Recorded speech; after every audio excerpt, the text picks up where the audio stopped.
पात्रा, सुरधीर देवारे, पूर्व राजनायक भी हमारे साथ हैं। जी, तो जो अब से कुछ देर बाद वन अर्थ सत्र शुरू होने जा रहा है, इसके बारे में हमको निश्चित तौर पर बात करनी ही होगी, क्योंकि ये एक ऐसा विषय है जिसको सबसे पहले लिया गया है G20 शिखर सम्मेलन में। तो ये दिखाता कि किस तरह से, जैसा कि निधि बता रही थी, कि दुनिया का जो मौसम बदल रहा है, जिस तरह की जलवायु परिवर्तन हो रहा है, ये कितनी बड़ी चिंता का विषय है। और यही कारण है कि सारे दुनिया के देश इसमें एकत्र हो रहे हैं। वो अलग अलग, चाहे वर्ल्ड इकोनॉमिक फोरम हो या अन्य इस तरह के अंतर्राष्ट्रीय मंच हो, वहाँ पर इन विषयों को लेकर लगातार चिंता होती आई है। और आपको पता है कि भारत ने इसमें कई महत्वपूर्ण पहल की है, वो चाहे इंटरनेशनल सोलर अलायंस हो, जिसकी की अगवानी भारत ने की थी, और अगुवाई करते हुए भारत ने उसमें एक लीड भी ली थी। और इसी तरह से अब ये कहा जा रहा है कि ग्लोबल बायोफ्यूल अलायंस, उसका शुभारंभ भी हो सकता है। तो ये भी एक महत्वपूर्ण घटनाक्रम और पहल होगी। वन अर्थ की चिंता जिस तरह सभी को है कि किस तरह से जो मौसम बदल रहा है, जलवायु में परिवर्तन हो रहा है, उसको लेकर के किस तरह के कदम उठाए जाने चाहिए। डॉक्टर जाकिर हुसैन हमारे साथ हैं। मैं आपसे समझना चाहूँगा, इसका क्या महत्व है, ये जो सत्र हो रहा है वन अर्थ को लेकर, और पर्यावरण को बचाने के लिए, संरक्षित रखने के लिए, और आने वाली पीढ़ी को एक सुरक्षित भविष्य देने के लिए इस पीढ़ी को क्या कदम उठाए जाने चाहिए? देखिए, ये जो हमने अपना टाइटल बनाया है, वन एक पृथ्वी, एक फैमिली, एक फ्यूचर, इसमें एक पृथ्वी का जो मान आता है कि अगर ये एक पृथ्वी एक है तो इसकी समस्याएं भी एक होनी चाहिए, और इसके साथ जो अच्छी चीज़ें हैं वो आपस में शेयर भी करनी चाहिए। लेकिन जिस तरीके से विकास की अंधाधुंध दौड़ हुई है, उसमें जो है पर्यावरण का तापमान बढ़ता चला जा रहा है।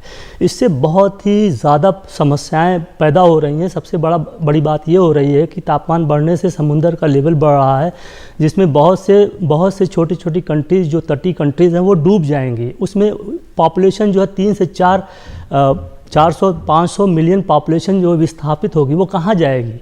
खाने पीने का जो सामान है वो एकदम बिल्कुल ख़त्म हो जाएगा, क्योंकि ऑलरेडी जो है ज़मीन जो है वो कम होती जा रही है। तो इसमें खाद्यान्न की कमी अपने आप आ जाएगी।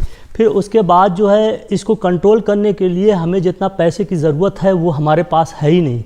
पेरिस के कॉन्फ्रेंस में कहा गया था कि डेवलप कंट्रीज़ जो है $100 बिलियन हर साल देंगी, लेकिन वो आज तक हो नहीं सका है। इसको भारत ने कहा कि भले वो ना करे, लेकिन हम बार बार इस इश्यू को उठाते रहेंगे।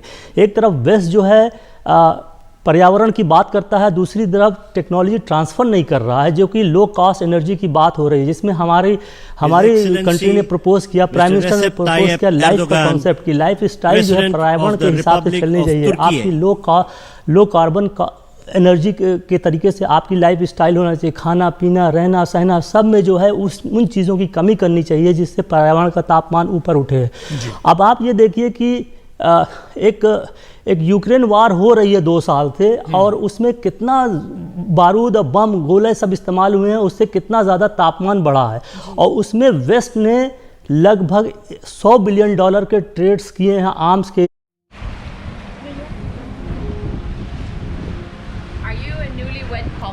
बिलियन ऑलरेडी उन्होंने वार में इन्वेस्ट कर दिया है।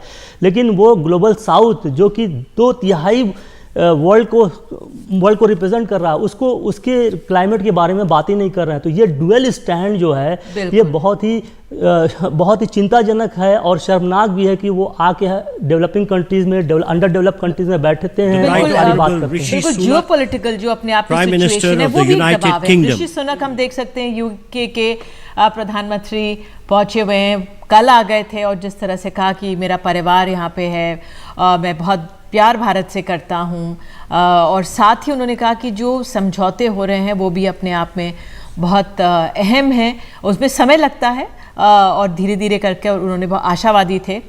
प्रधानमंत्री ने, आप देख सकते हैं, दोनों ने हाथ जोड़कर एक दूसरे का स्वागत किया है।